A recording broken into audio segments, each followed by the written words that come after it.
Good morning, reception. I am going to read to you a story today called Starry Eyed Stan.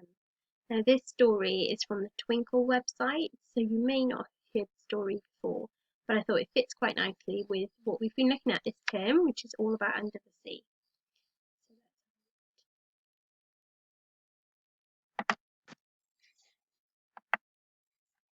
Starry Eyed Stan. Have you ever heard a starfish sing? I'm not sure if they can. Apart from one young boastful chap, a star whose name was Stan. One day he got up on the stage, with fans all gathered round, and as he sang and cheered and swooned, oh, what a gorgeous sound!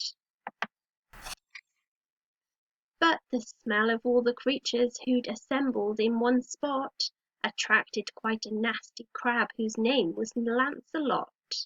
He said, what have we here? A feast of fish galore. I'll eat my fill and then come back to munch on even more. Now when the fish saw Lancelot, they all began to flee, but starfish find that tricky, so they tend to freeze, you see. Young Stan still hadn't noticed that his audience was gone. He caught up in the moment, so continued singing on. Then Lancelot approached him with a hungry-looking grin, but stopped and started shouting, "Oh, goodness gracious, what's that din?" The tune was just too lovely for a grouchy crab to bear. "You did it!" all the starfish cried. "You saved us with your flair. Please teach us all to sing as well. We need a new defence."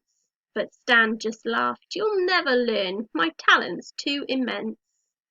The next day Stan was singing to an audience of eels when his show was interrupted by some not too distant squeals. Then suddenly there came a noise, a click, and then a clack, and everybody knew that Grumpy Lancelot was back. Stan stood strong and faced him as he sang with all his might, but Lancelot looked different and seemed far less full of fright. Just as Stan had lost all hope, he heard a little yelp. It was Jay, the tiny starfish, who just knew she had to help. Jay could hear her voice was wobbling as she struggled with the song, and she knew for it to work she needed more friends to sing along. So she hunted high and low behind the rocks and in the cave, and she begged the other starfish to join in and to be brave. Then one by one each starfish stood until they formed a crowd, and the song began to grow as each one bellowed loud and proud. Vibrations moved the water and soon rocked the ocean bed, and the sound waves blew the ear defenders off the big crab's head.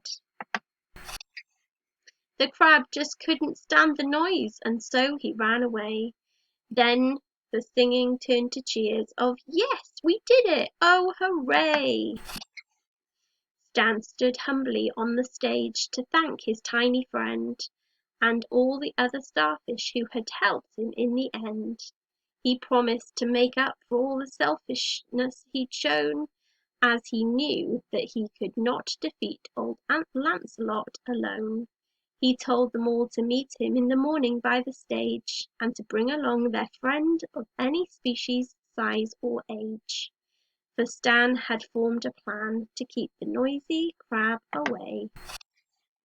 With some music and some teamwork and the best friends in the bay.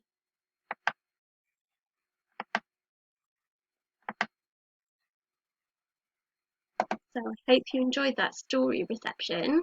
And on our website this week, there are some questions that you can pop over and have a look at to try and answer. Don't forget to always go back though and use the book to help you, because sometimes what we think we know isn't always what was written in the story. Good luck and enjoy, and we'll see you soon. Bye, reception.